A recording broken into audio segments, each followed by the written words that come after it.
오늘 우리에게 주신 하나님의 말씀은 구약성경 에스라서 1장 1절부터 5절까지 말씀입니다. 허락하신 말씀을 봉독하겠습니다. 바사왕 고레스 원년에 여호와께서 예레미야의 입을 통하여 하신 말씀을 이루게 하시려고 바사왕 고레스의 마음을 감동시키시매 그가 온 나라에 공포도 하고 조소도 내려 이르되, 바사왕 고레스는 말하노니 하늘의 하나님 여호와께서 세상 모든 나라를 내게 주셨고 나에게 명령하사 유다 예루살렘의 성전을 건축하라 하셨나니 이스라엘의 하나님은 참 신이시라. 너희 중에 그의 백성 된 자는 다 유다 예루살렘으로 올라가서 이스라엘의 하나님 여호와의 성전을 건축하라. 그는 예루살렘에 계신 하나님이시라. 그 남아있는 백성이 어느 곳에 머물러 살든지 그곳 사람들이 마땅히 은과 금과 그 밖의 물건과 짐승으로 도와주고 그 외에도 예루살렘에 세울 하나님의 성전을 위하여 예물을 기쁘게 드릴지니라 하였더라. 이에 유다와 베냐민 족장들과 제사장들과 레위 사람들과 그 마음이 하나님께 감동을 받고 올라가서 예루살렘의 성전을 건축하고자 하는 자가 다 일어나니. 아멘.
지난 6월 13일에 이스라엘이 이란의 핵시설과 주요 군사시설의 공습을 감행했습니다. 그리고 어제는 이란이 이스라엘에 대한 보복으로 수백 개의 미사일을 발사해서 이제 중동이 다시 한번 또 전쟁의 소용돌이에 휘말리고 있습니다.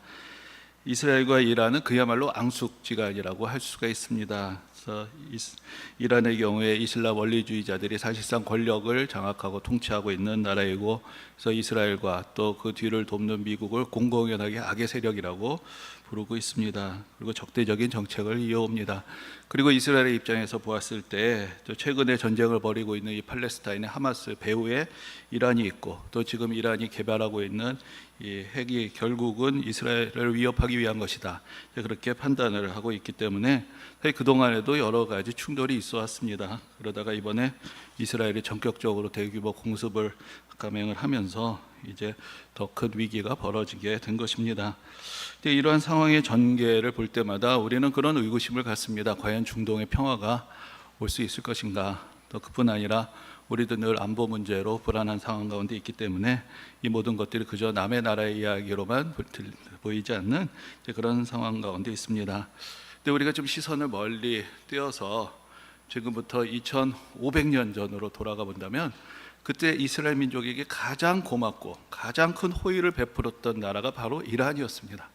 그러니까 이란의 옛 이름이 페르시아인데 바로 오늘 본문에 이제 1절에서 보면 바사왕 고레스라는 이름으로 시작이 되고 그가 이스라엘 백성들에게 주었던 베풀었던 호의에 대해서 기록을 하고 있는데 이 바사가 바로 이제 페르시아를 일컫는 그런 이름이 됩니다. 그러니까 이란이 페르시아고 페르시아가 바사인 것입니다. 그래서 페르시아를 바사라고 쓰는 것이 사실 우리에게는 조금 이제 낯설게 보일 수 있습니다. 그런데 사실 생각해 보면 우리가 프랑스를 불란서라고도 하죠. 그리고 아예 도이칠란트는 독일이라고 하고 그 아메리카는 미국이라고 합니다. 그것이 다 이제 처음에 예전의 관습들인데 그 중에서 어떤 명칭들은 그 후에 바뀌었고 어떤 명칭들은 옛날에 한문투의 말들이 그대로 남아 있는 것이죠. 그래서 성경을 처음 번역할 때 이집트는 애굽이라고 또 페르시아는 바사라고 그렇게 그 당시의 어떤 관습에 따라서 표기한 것이 지금까지 이제 남아 있어서 우리에게 요즘은 조금 이게 낯선 표현이 되었지만 이 바사가 바로 페르시아를 말하고 그 페르시아가 오늘날의 이란이 되는 것입니다. 그러니까 이란 왕이 공포를 해서 이스라엘 백성들에게 큰 은혜를 베풀어 줬던 그 이야기가 지금 성경에 기록이 되어 있는 것입니다.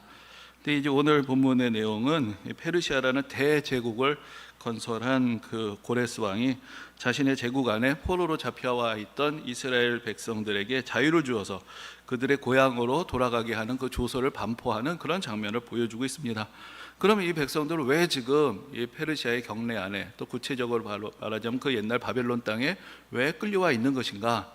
그 이야기를 한번 먼저 좀 짚어보려고 합니다. 우리가 이 상반기에 계속해서 구약 성경 전체를 우리가 같이 통독해 가면서 정리를 하고 있어서 여러분들이 또 이렇게 안전벨트를 꽉 매지 않으시면 또 여러 이야기들이 확 지나가니까 여러분들이 또 집중을 해서 한번 매주에 좀 잘 들어주시면 좋겠습니다. 근데 우리가 그동안 살펴본 것처럼 이제 이스라엘 백성들은 다윗과 솔로몬 시대에 상당히 이제 번성하는 나라를 이뤘습니다. 그런데 그 솔로몬의 아들인 르호보암 때 나라가 둘로 갈라지게 되죠. 그래서 보암과 보암의 시대인데 이 이스라엘이 원래 12지파로 구성이 돼 있었는데 10지파가 갈라져 나가게 됩니다. 그래서 남쪽에는 유다 지파가 중심이 된 나라라고 해서 남유다라고 주로 우리가 부르고 그 나라의 왕이 그 당시에 솔로몬의 아들이었던 르호보암이었습니다. 그리고 10지파를 이끌고 나가서 새로운 나라를 세운 사람의 이름이 여로보암이 되는 거죠. 이런 이름들은 기억 안 하셔도 사실 큰 상관은 없습니다. 그냥 혹시 아시는 분들 다시 생각해 보시라는 것인데, 그랬는데 이제 우리가 성경의 기록을 보면은 그래도 남유다에는 다윗의 자손들이 계속 이어서 왕위를 이어갔고 또 그 중에는 우리가 지난 시간에 살펴봤던 뭐것도 잊어버리셔도 되는데 여호사밧 왕처럼 이제 하나님을 경외했던 그런 왕들이 드문드문 있어 왔습니다. 그런데 북이스라엘에는 사실은 계속해서 정변이 끝이지 않고 왕조가 계속 바뀌었고 또 하나님을 온전히 경외했던 왕이 한 사람도 없었다라는 것이 이제 성경의 기록입니다.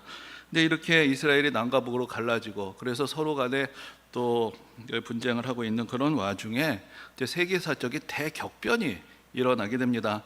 앞에서 다윗과 솔로몬의 시대에 그래도 이 나라가 상당히 번성했었다라고 말씀을 드렸는데 그것은 물론 다윗이나 솔로몬이 또 하나님의 은혜로 잘 나라를 다스렸기 때문이기도 하지만 그때까지만 해도 이 중동 지역의 상황이란 것은 그야말로 고만고만한 나라들이 서로 도토리 키재기를 하던 그런 시대였습니다. 그러나 이제 이스라엘이 남북으로 갈라져서 다투던 그 시대가 되어 가면서 이제 세계사적인 그 정세들이 바뀌게 되고 아수르라는 나라가 최초로 일어나서 그 중동의 전 지역 이집트까지 그 통합하는 대제국을 최초로 세우게 됩니다. 그리고 이때부터 이제 대제국의 시대가 시작이 되는 것이죠. 아수르 다음에는 바벨론, 바벨론 다음에는 페르시아, 페르시아 다음에는 마케도니아, 마케도니아의 다음에는 로마, 계속해서 이제 대제국들이 이어지는 그런 시대로 이제 전환이 되었던 것입니다. 그래서 이제 아수르라는 나라가 이렇게 최초로 그 중동 지역을 통일을 한 그런 나라가 되었는데, 이 동방에서부터 시작을 해가지고 계속 서쪽으로 팽창을 해옵니다. 그래서 결국은 북이스라엘의 수도까지 몰려 들어오게 된 것이죠. 그래서 결국은 이때 북이스라엘이 완전히 망하게 되었습니다. 근데 이제 아수르는 상당히 잔혹한 통치로 알려져 있는 이제 그런 제국입니다. 그래서 북이스라엘을 정복한 후에 많은 백성들을 다른 곳으로 끌어갔고, 또 그 땅에 다른 민족들이 와서 직접 섞여서 살게 했습니다. 그래서 이제 북이스라엘에 있었던 10개의 지파는 그로 인해서 다 역사 속에서 흩어져 버리게 된 것입니다. 우리나라 역사하고 좀 비유를 해보자면은, 우리가 이제 삼국을 통일하고 신라가 통일신라를 세웠죠. 하지만 사실 통일신라의 영토가 저기 북방의 고구려의 땅까지는 미치지 못했고, 그곳에는 발해라는 다른 큰 나라가 서게 됩니다. 그런데 결국 발해가 망하게 됐을 때 발해 주민들의 일부는 남쪽으로 내려옵니다. 그래서 이제 그 신라의 뒤를 이었던 고려의 백성이 되었지만은, 사실 그곳에 살던 많은 주민들은 다 흩어지고 또 그 지역의 다른 민족들과 섞여 살면서 이제 그 지역의 우리 민족의 자치들은 사라지게 된 것이죠. 근데 그런 것처럼 이제 북이스라엘도 원래 이스라엘의 그 10지파가 살던 곳이었지만, 그 나라가 망하고 많은 사람들이 끌려가고 또 다른 민족들이 와서 섞여 사는 가운데 일부는 남쪽으로 내려옵니다. 그래서 이제 남유다의 백성이 되었지만, 그 지역은 이제 이방 민족과 다 뒤섞여 버리는 그런 지역이 되었고, 그곳에서 새로 생긴 족속의 후손들이 이제 신약 성경에 나오는 사마리아인이 되는 것입니다.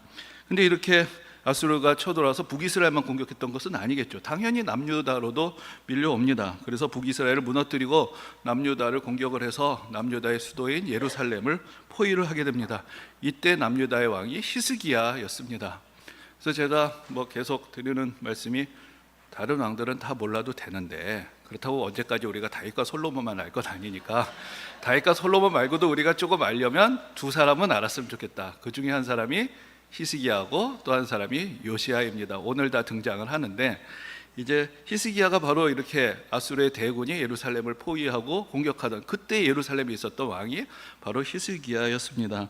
근데 이제 히스기야와 요시야가 중요하다라고 강조를 드리는 이유는, 이 두 왕이 없었다면은 남유다의 운명도 사실은 북이스라엘과 전혀 다를 바 없이 그 시대에 다 같이 망해 버렸을 것이기 때문입니다. 그래서 제가 히스기야하고 요시야 이야기를 드릴 때마다 생각나는 옛날 그 선생님 말씀이 있는데, 제가 고등학교 때 이제 국사 시간에 그 선생님이 이런 얘기를 하신 적이 있습니다. 이 조선이라는 나라가 이 임진왜란, 병자호란 이런 큰 난리를 겪고 나라가 다 피폐해졌는데도 망하지 않은 이유는 영조와 정조 같은 훌륭한 임금들이 나타나서 나라를 잘 일으켜 세웠기 때문이다. 그렇게 말씀하셨던 것이 기억이 나는데, 여러분들도 기억이 나시겠죠? 예. 근데 이제 성경에 바로 그런 때가 이때인 것이죠. 이제 완전히 북이스라엘은 망했고 남유다도 큰 위기가 처했던 그런 시대에, 바로 남유다에는 히스기야와 요시야 같은 경건하고 하나님을 온전히 경외하는 그런 왕들이 있었기 때문에, 그래도 나라의 역사가 북이스라엘보다 135년을 더 이어질 수가 있었던 것입니다. 근데 이제 히스기야의 시대에 이제 아수르의 대군이 18만 5천 명이 예루살렘을 쳐들어옵니다. 그래서 예루살렘 성을 에워싸고 이제 항복 권유 문서를, 뭐 권유라기보다는 거의 협박이죠. 그래서 편지를 보냅니다. 그러니까 이제 히스기야로서는 너무나 답답하고 참 간절한 마음으로 하나님 앞에 그 편지를 들고 갑니다. 그래서 하나님 앞에 편지를 놓고 간절히 하나님의 은혜를 구하며 기도를 합니다. 그때 하나님께서 들으시고 역사하셔서 이 18만 5천 명이나 되는 5천만이나 되는 5천 명이나 되는 큰 대군이 하루아침에 물러가게 되는 이제 그런 역사가 일어나게 된 것입니다. 근데 전에도 한번 말씀드렸던 적이 있는 것 같은데, 이제 윌리엄 맥닐이라는 저명한 역사가가 만약에, 그 영어로 What If라는 그런 역사책을 쓴 적이 있습니다. 거기에 보면은 만약에 그 당시에 그렇게 되지 않았더라면, 만약에 그 당시에 그렇게 되지 않았더라면, 이제 그런 가정을 가지고 그 인류의 역사를 한번 돌아보는 것이죠. 근데 그가 꼽은 여러 가지 그 역사의 중요한 순간들이 있습니다. 그때 그렇게 되지 않았더라면, 거기에 포함되는 중요한 사건 중에 하나가 바로 이날의 사건이었습니다. 만약에 그날에 예루살렘이 무너졌더라면, 만약에 그날에 아수르에 의해서 예루살렘이 함락이 됐더라면 어떻게 되었을 것인가? 그가 생각하기에 만약에 그렇게 되었다면 이스라엘 민족이나 유대교뿐만 아니라 지금 세계 역사에서 가장 중요한 역할을 하고 있는 기독교 문명 자체가 성립되지 않았을 수도 있다라는 것입니다. 이때 이스라엘 민족이 망하고 북이스라엘처럼 남유다도 다 흩어지고 사라져 버렸으면은, 그러면은 그 이후의 기독교 역사가 어떻게 이어질 수가 있겠느냐라는 것입니다. 근데 이제 성경에서 이날의 역사에 대해서 이야기를 할 때, 이 밤에 여호와의 사자가 나와서 아수르 진영에서 군사 18만 5천 명을 친지라 아침에 일찍이 일어나 보니 다 송장이 되었더라, 이렇게 기록이 되어 있습니다. 근데 이것을 놓고 이제 윌리엄 맥닐은 뭐라고 하냐면 이게 전염병이다라고 이야기를 하는 것이죠. 그 전염병이 갑자기 돌아가지고 이렇게 황폐화가 된 것이다. 근데 우리가 사실 지난번에 다윗의 시대의 말씀을 드릴 때도 하나님께서 천사를 보내셔서 전염병을 돌려서 많은 사람들이 죽게 되었던 그런 일이 있었던 것이 성경에 기록이 되어 있습니다. 그러니까 여기서 하나님께서 천사가 하나님의 사자가 쳤다라는 것이 전염병이 될 수도 있겠죠. 그러나 어쨌든 그 성경에 있는 기록과 그 역사가의 평가들이 같이 만나서 그때 분명히 엄청난 일이 벌어지고 이스라엘이 구원을 받게 된 것, 그것은 우리가 역사적으로 부정할 수 없는 사실인 것입니다. 그래서 이제 하나님께서 놀라운 역사를 베푸셔서 예루살렘을 구원하시고 히스기야의 기도에 응답하셨습니다. 그러나 안타깝게도 이 히스기야의 아들은 아버지의 길을 따르지 않았습니다. 그는 다시 우상을 숨기고 하나님의 은혜를 저버렸고, 또 므낫세의 뒤를 이었던 아몬이라는 왕도 마찬가지였습니다. 그런데 이 히스기야 다음에 므낫세 다음에 아몬 다음에 나타난 왕이 바로 이제 요시야 왕이었던 것입니다. 근데 요시야 왕은 참으로 하나님 앞에 경건한 왕이었고, 그래서 그동안 우상 숭배로 황폐화되었던 성전을 이제 수리하게 합니다. 그런데 성전을 수리하다가 놀라운 발견을 합니다. 성전 어딘가에 감춰져 있던 하나님의 말씀이 나온 것이죠. 이게 사실 말도 안 되는 이야기죠. 우리가 구약 성경에 보면 하나님의 율법이 다 모세에 의해서 기록이 돼서 전해졌는데, 사실 그동안 이스라엘 백성들이 그것을 어디다 뒀는지도 모르고 있었다라는 것입니다. 너무 꽁꽁 숨겨놔가지고 어디 있는지도 잊어버렸던 것이죠. 그러다가 성전을 수리하다가 그게 나타납니다. 그래서 이제 그 성경 말씀을 가지고 와서 서기관에게 읽게 합니다. 요시야 왕이 그 말씀을 쭉 듣는데 정말로 기가 막히고 너무나 충격적인 말씀을 듣게 됩니다. 그때 요시야 왕이 들었던 말씀이 무엇이냐? 대개 이제 많은 사람들이 신명기였을 것이다라고 생각이 되는데, 신명기의 뒷부분을 보면은 거기 하나님의 말씀에 순종할 때 어떤 복을 받을 것이지만 하나님의 말씀에 불순종할 때 어떤 화가 임하게 될 것인가가 낱낱이 다 기록이 되어 있습니다. 근데 요시야 왕이 그 말씀을 들어보니 지금 그대로 되고 있는 거예요. 우리가 하나님 앞에 불순종함으로 성경에 말씀하셨던 그 화가 그대로 이 나라에 임하고 있는 것을 그가 거기서 깨닫게 되었습니다. 그래서 크게 회개하고 그 나라의 큰 회개와 종교개혁의 운동을 벌이게 되었던 것, 그것이 요시야의 시대의 역사였습니다. 그런데 이제 또 요시야의 뒤를 이은 왕들은 이 요시야의 뜻을 이어가지 못했습니다. 이제 그때 상황은 이렇게 됩니다. 아까 이제 아수르라는 나라가 크게 일어나서 북이스라엘을 점령했다가 패하고 돌아갔죠. 그리고 나서 결국 아수르가 점점 이제 쇠락하게 되고, 아수르의 뒤를 이어서 일어난 나라가 바벨론이었습니다. 근데 이 아수르는 워낙 강성해서 애굽까지 다 정복을 했던 그런 큰 제국을 세웠는데, 아수르가 무너지니까 애굽도 힘을 회복하고 팽창을 하고, 바벨론은 아수르를 무너뜨리고 팽창을 하고, 그 사이에 낀 나라가 바로 이스라엘이고 남유다 왕국이었던 것입니다. 그러니까 이제 그 다음에 남유다 왕국의 왕들 입장에서는 뭐 하나님 그 모구가 중요한 게 아니라 바빌론이냐 애굽이냐가 중요하다. 그래가지고 바빌론에게 위협을 받으면 애굽에게 붙었고, 애굽에게 위협을 받으면 바빌론에게 붙고, 우왕좌왕을 하다가 결국은 바빌론에게 친하게 지내다가 애굽에게 당하고, 애굽에게 친하게 지내다가 바빌론에게 당하고, 그 어디서도 사실은 도움을 얻지 못하다가 나중에 결국은 바빌론에 의해서 나라가 무너지게 되었던 것입니다. 그러니까 하나님을 의지하지 않고 나라의 중심을 잡지 못하고 우왕좌왕하다가 망했던 이야기, 그게 바로 이제 남유다 왕국의 이야기가 됩니다. 그래서 결국은 바빌론이 예루살렘을 함락을 시킵니다. 그 북이스라엘이 무너진 지 135년 만에 남유다도 결국은 무너진 것입니다. 그랬는데, 그리고 이 사람들이 이제 바빌론으로 포로로 끌려갑니다. 그 여기까지는 북이스라엘이나 남쪽이나 얘기가 똑같은 것이죠. 뭐 윌리엄 맥네이르고 뭐고 뭐 어차피 다 흩어져 버렸는데 뭐가 다르냐. 근데 이 대목에서 아주 놀라운 일이 벌어지게 되는 것입니다. 이 바빌론이라는 나라도 오래가지 못했고, 바빌론 뒤에 이제 그 뒤를 이어서 페르시아라는 나라가 이어지게 됩니다. 이제 막 헷갈리시죠? 예. 그래서 아수르, 북이스라엘이 망했다. 바벨론, 남유다가 망했다. 그리고 페르시아가 나타나서 남유다 백성들이 돌아왔다. 여기까지가 되는 것입니다. 그래서 그 페르시아를 대제국으로 일으킨 이제 고레스 왕이 오늘 본문에 이제 실명으로 그대로 나오게 되는 것인데, 이 고레스 왕은 세계사를 공부하다 보면 키루스 2세라고 그렇게 불리고 키루스 대왕이라고도 그렇게 불립니다. 근데 그가 이제 원래는 그가 왕이 될 때 페르시아라는 것은 그 옆에 메데라는 나라의 작은 속국이었습니다. 그런데 그의 시대에 나라가 크게 팽창을 해서는 결국은 그 그리스의 북부에서부터 인도까지 이르는 큰 제국을 세우게 된 것이죠. 그래서 이제 오늘 본문에도 고레스가 자기 이렇게 얘기를 합니다. 하늘의 하나님 여호와께서 세상 모든 나라를 내게 주셨다. 이런 얘기가 오늘 본문에 나오는데, 그 고레스 왕의 공식적인 칭호가 페르시아, 안산, 메디아, 바벨론, 수메르, 아카드와 세계 사방의 위대한 왕, 이게 바로 이제 고레스 왕의 공식적인 칭호였습니다. 그리고 알렉산더 대왕의 롤 모델이 되었던 그런 사람이기도 합니다. 그런데 이제 고레스의 통치 시기가 이전의 다른 제국의 시대하고는 좀 달랐습니다. 그러니까 이전 제국들은 아까도 말씀드렸지만 매우 자기들이 정복한 나라의 주민들을 잔혹하게 대했던 것이죠. 그랬더니 어떻게 됐느냐? 결국은 그 백성들이 참지 못하고 반란을 일으키게 되고 그 제국들이 오래가지 못하고 망하게 됐던 것이죠. 그래서 페르시아는 민족 정책을 바꿉니다.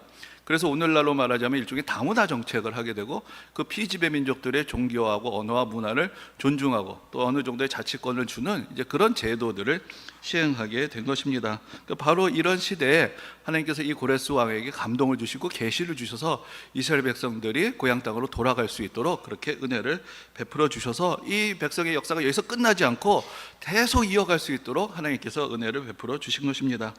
그래서 이제 우리가 구약 성경을 보면은, 오늘 무슨 시험 보기 전날 무슨 총정리하는 것 같은데, 뭐 다음 주에 시험 보지는 않습니다. 근데 성경에 보면은 큰 두 번의 어떤 탈출의 이야기가 있습니다. 하나는 우리가 더 잘 아는 출애굽의 이야기죠. 이스라엘 백성들이 애굽 땅으로 내려가서 번성하다가 거기서 종이 되었는데 모세를 통해서 애굽에서 나옵니다. 그래서 40년의 광야 생활을 거쳐서 가나안 땅에 들어가게 되고 거기서 나라를 세우죠. 그런데 그 나라가 앞에서 우리가 살펴본 것처럼 갈라지게 되고 결국은 나라가 망하고 남유다의 백성들은 이제 바빌론으로 포로로 끌려갑니다. 그리고 나서 페르시아의 시대에 이 백성들이 그 끌려갔던 그 바벨론 땅에서 돌아오는 것입니다. 이것이 두 번째 그 탈출의 이야기가 됩니다. 그런데 이 대목이 사실은 우리가 성경을 이해하는데 매우 중요한 의미가 있는 것인데, 그래서 이 시대에 대한 성경의 자세한 기록들이 있습니다. 그것이 바로 오늘 본문인 에스라서 그리고 느헤미야서입니다.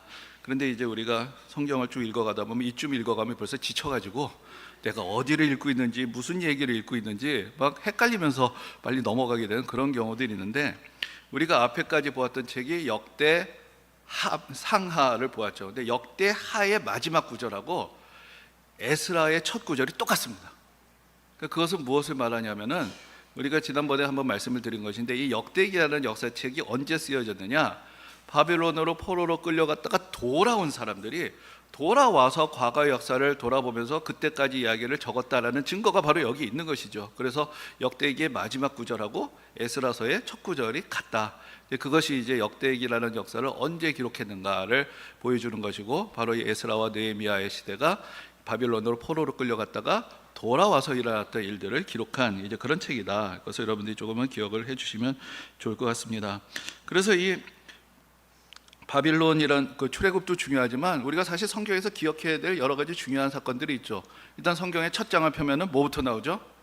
태초에 하나님이 천지를 창조하시니라. 하나님의 선하신 창조가 나오지만 그 다음에 아담과 하와의 선악과 이야기, 인간이 죄를 범함으로 하나님께로부터 멀어지고 하나님께서 홍수로 심판하시는 이야기가 있고, 또 인간들이 바벨탑을 쌓고 하나님께 대적했다가 지면에 흩어지게 되는 그런 이야기가 나옵니다. 그리고 이렇게 하나님을 대적하는 인간들을 구원하시기 위해서 하나님께서 하나님의 구원의 역사를 시작하시려고 한 사람을 택하셨는데, 그 사람이 바로 아브라함이 되는 거죠. 그리고 아브라함을 통해서 아브라함의 아들 이삭, 그 다음에 야곱으로 믿음이 계승되다가 야곱의 자손들이 아까 말씀드린 대로 애굽에 내려가게 되고 거기서 이제 노예 생활하다가 거기서 이제 벗어나게 됩니다. 그래서 출애굽을 하고 이제 시내산에서 하나님의 백성으로 언약을 맺고 율법을 받죠. 그런 장면들이 사실 하나하나 다 이제 성경에서 중요한 의미가 있습니다. 그리고 이제 광야 생활을 거쳐서 가나안 땅에 들어가서 가나안 땅을 정복하고 결국은 다윗과 솔로몬 시대에 번성하는 나라를 세우는 이야기, 이것도 사실은 다 중요한 이야기입니다. 그러나 그에 못지않게, 아니 어떤 면에서는 더 중요한 사건이 바로 이렇게 무너졌던 나라, 끌려갔던 백성들이 다시 은혜로 돌아오게 되는 이 포로 귀환의 사건이라는 것을 우리가 좀 기억할 필요가 있습니다. 왜 이 이야기가 중요하냐면은, 만약에 이것이 없으면 성경의 이야기의 주제가 다른 방향으로 갈 수 있기 때문입니다. 우리가 성경을 어떻게 이해할 것이냐, 이것이 율법의 이야기냐 복음의 이야기냐, 거기서 이 사건이 그만큼 중요한 것입니다. 만약에 포로에서 돌아온 이야기가 없으면 어떻게 되겠습니까? 하나님께서 이스라엘 백성들을 택하시고 은혜를 베푸시고 율법을 주셨는데 이 백성들이 그 율법을 지키지 못해서 망했다, 끝. 이게 성경의 결론이면은 여기 어디 복음이 있습니까? 이거는 위협과 협박밖에 되지 않는 것이죠. 지엄하신 하나님이 계시고 그분의 율법을 지키지 않는 자는 다 망한다, 이게 성경의 메시지가 되어버리면 여기는 복음이 없습니다. 여기는 오직 율법과 두려움만이 있는 것입니다. 그런데 하나님의 그 은혜를 저버리고 자기 죄로 망하고 그 당시 수많은 민족들처럼 망하고 끌려갔던 그 한 나라가 있는데, 하나님께서 그 민족을 용서하셨다, 사랑하셨다, 은혜를 베푸셨다. 그래서 그들을 다시 일으키시고 돌이키셨다. 여기서부터 복음의 메시지가 시작이 되는 것입니다. 그들은 불의했고 하나님의 은혜에 온전하게 응답하지 못했지만 그 백성들을 하나님의 백성으로 삼으셨기 때문에 끝까지 사랑하시는 하나님의 이야기가 여기서 시작이 되는 것이고, 그래서 이 시대의 이야기는 이후에 하나님께서 예수 그리스도를 통해서 온 인류에게 베푸실 그 사랑의 이야기에 일종의 예고편과 같은 그런 사건이 되는 것입니다. 그래서 이 시기의 역사가 중요하다라고 계속해서 말씀을 드리게 됩니다. 그래서 우리가 오늘 본문에서 보면 이제 그 바사왕 고레스가 하나님의 감동을 받아서 그 영을 내리죠. 그래서 예루살렘으로 돌아가라라고 그렇게 하는데, 오늘 본문에 보면 그냥 돌아가라고 돼 있지 않습니다. 여기서 보면은 돌아가서 성전을 건축하라라고 그렇게 말씀하고 있는 것을 볼 수 있습니다. 이 성전을 건축한다는 것이 무슨 뜻인가? 여기 이제 우리가 크게 보면 두 가지 의미를 볼 수 있습니다. 먼저 이제 고레스 왕의 입장에서 보면 그 하나님의 감동을 받아서 이야기를 하지만, 여기에는 이제 사실은 가로쳐 있는 말이 있는 것이죠. 성전을 건축하라, 그러나 뭐는 건축하지 마라? 나라는 세우지 마라가 있는 것입니다. 나라는 세우지 마라. 왜냐하면은 그 당시에 이미 이스라엘 땅까지 다 페르시아의 영토입니다. 고레스 왕의 입장에서 보면은 이 바빌론 지역에 사로잡혀 와 있는 이스라엘 백성들이 예루살렘으로 가는 것은 자기 영토 안에서 위치 이동만 하는 것이죠. 그러니까 자기가 허락해 줄 수 있는 것이지 그들 보고 독립까지 하라는 것은 아니었습니다. 그러니까 그곳에서 신앙 공동체를 이루고 살아라, 그래서 성전은 세우되 나라는 세우지 마라 라는 것이 사실은 고레스 마음속에 있는 것이죠. 그래서 그 에스라서에 보면 잘 나오는 것인데, 이 이스라엘 백성들이 다시 돌아온 것을 시기하는 민족들이 자꾸 그 페르시아 왕에게 모함을 합니다. 얘네들이 지금 나라를 세우려고 하고 있습니다. 여기서 지금 성벽을 세우고 나라를 세우려고 합니다. 이제 그런 이야기들이 이 시대에 나와 있습니다. 그래서 페르시아 왕은 한편으로 하나님의 감동을 받아서 말을 하면서도 그것이 나라는 아니다 라는 의미가 거기 들어갈 수가 있습니다. 그런데 하나님의 뜻에서 이 성전을 건축한다는 것은 무슨 의미가 있을까요? 근데 여러분, 성전이 있습니까 없습니까? 솔로몬의 시대에 성전을 세웠습니다. 그랬는데 그 성전은 결국 그것이 하나님을 경외하는 믿음의 증거로 세워진 것이 성전이었는데, 그들의 믿음이 쇠락하고 결국 하나님께 순종하지 않다가 나라가 망할 때, 그래서 바빌론이 예루살렘으로 쳐들어왔을 때 그 성전도 다 무너져 버렸습니다. 그래서 이제 포로로 끌려갔다가 돌아온 사람들이 본 것은 모든 것이 허물어져 있는 폐허로 돌아오게 된 것이죠. 그러니까 거기에 이제 성전도 없고 아무것도 없는 그런 곳으로 돌아온 것입니다. 그럼 무엇을 어떻게 세우고 어떻게 일으켜야 할 것인가? 근데 하나님이 말씀하시는 성전을 건축하라라는 그런 말씀은 그들의 신앙을 다시 일으켜 세우라라는 그런 하나님의 명령이 되는 것입니다. 그래서 이제 그런 얘기가 있죠. 예전에 미국 땅에 처음으로 청교도들이 신앙의 자유를 찾아왔을 때 맨 먼저 교회를 세우고 그 다음에 학교를 세우고 그리고 집을 지었다, 이제 그런 얘기가 있습니다. 근데 물론 먼저 와서 비 피하고 살 곳이 있었겠죠. 그렇지만 그런 이야기가 있는 것이 어떤 우선순위를 가지고 살았는가 라는 것을 이렇게 보여주고, 그들이 신앙의 자유를 찾아왔기 때문에 그만큼 신앙이 이 신대륙에서의 삶에서 중요한 역할을 했다라는 것을 이제 알려주는 그런 이야기가 될 것입니다. 지금 이스라엘 백성들이 다시 예루살렘으로 돌아왔지만 그 당시 그들의 형편은 여러 가지로 열악했습니다. 근데 성전을 지금 지어야 한다는데, 처음에는 마음에 은혜를 받았으니까 뜨겁고 충만한 마음으로 왔겠죠. 그랬는데 시간이 지나면서 참으로 여러 가지 어려운 형편들과 현실에 직면하게 됩니다. 그래서 이제 나중에 이제 학개서에도 나오는 이야기고 뭐 예스라에도 나오는 이야기인데, 이 백성들이 짓기로 시작했다가 그만두고 짓기로 시작했다가 그만두고 여러 번 공사가 멈추게 됩니다. 그래서 솔로몬의 시대에는 성전을 짓는데 7년이 걸렸습니다. 근데 그 시대에는 물론 아주 부강했던 시대고, 또 솔로몬 이전에 다윗 왕이 성전 자재나 건축 재료, 고급 재료까지 다 준비해 놓고 지었는데 7년이 걸렸는데, 이 사람들은 20년이 걸려서 세웠는데도 사실은 솔로몬의 성전만한 그런 성전을 짓지 못했다라는 그런 이야기도 나옵니다. 근데 그마저도 여러 번 참 어려움을 겪었던 것이죠. 그래서 성전을 짓기는 지어야 되는데 사람들이 손을 놓습니다. 지금 먹고 살 것도 없는데 무슨 성전 짓냐고, 못 짓겠다고 나자빠지는 거죠. 근데 그때 하나님께서 선지자들을 통해서 말씀하십니다. 돈이 없고 궁핍 빼서 성전을 못 짓는 것이 아니라 성전을 짓지 않기 때문에 너희들에게 축복이 임하지 않는 것이다. 하나님께서 학계 선지자를 통해서 그렇게 준엄하게 말씀을 하셨습니다. 여러분, 우리 삶을 바꾸는 것은 무엇인가? 우리 삶에 무엇이 필요한가? 우리 삶에 뭐가 없어서 문제인가? 사실 우리가 그 근본을 잘 생각해 보아야 할 것입니다. 돈이 없어서 문제인가? 인간관계가 잘못됐기 때문에 문제인가? 뭐가 문제인가? 그 근원을 찾아야 문제를 해결할 수가 있지 않겠습니까? 제가 지난 주간에 좀 뜻깊은 시간을 또 갖게 되었습니다. 벌써 한 2주 전에 저희 교회 우리 권사님들과 함께 이제 기아대체, 우리가 후원하는 기아대체 본부에 방문을 해서 그 사역을 또 보고도 받고 또 직원 예배에서 말씀을 전했던 적이 있습니다. 근데 이제 거기서 이제 초대를 받게 된 것인데, 지난주에 이제 기아대책에서 주관하는 한 행사가 있었는데, 그것이 이제 기아대책의 후원자들 중에서도 고액 후원자의 모임이 따로 있답니다. 이게 필란트로피 클럽이라는 게 있는데, 저는 고액 후원자가 아닌데 우리 교회가 고액 후원자이기 때문에 성도님들의 그 헌신의 때문에 제가 이제 거기 그 초대를 받아서 가게 되었습니다. 그래서 그 행사에 이제 참여를 하게 됐는데, 그 행사의 구성이 이제 그동안 기부하고 후원해 주신 분들에게 감사하는 거, 기아대책의 사역을 소개하는 그런 시간이었는데, 뒷부분에 이제 특별한 발표가 하나 있었는데, 기아대책이 그 서울대하고 협약을 맺고 연구 프로젝트를 하고 있다는 것입니다. 그러니까 기아대책의 그동안의 사역에 대해서 좀 객관적으로 분석하고 평가하는 작업을 하고 있는데, 그 작업을 담당하신 교수님이 와서 지금 연구가 어떻게 진행되고 있는지 그것을 발표하는 그런 내용이 있었습니다. 근데 이제 그분이 단호하게 처음에 이렇게 얘기합니다. 돈이나 물질이 사람의 삶을 바꾸지 못한다. 돈을 준다고 그들의 인생이 달라지는 게 아니다. 그것은 잘못된 접근이다. 그렇게 얘기를 하는 거예요. 우리가 참 당황스럽죠. 아니, 기아대책의 구호기관인데 그런 얘기를 하는가. 그래서 지금 기아대책의 그 사역을 보면서 그분이 연구했던 주안점은 이런 것이라는 것입니다. 결국은 사람이 태도가 바뀌고 행동이 바뀌어야 된다는 것이죠. 그럼 과연 이 기아대책에서 하는 프로그램들이 사람들의 태도와 행동을 바꾸고 있는가?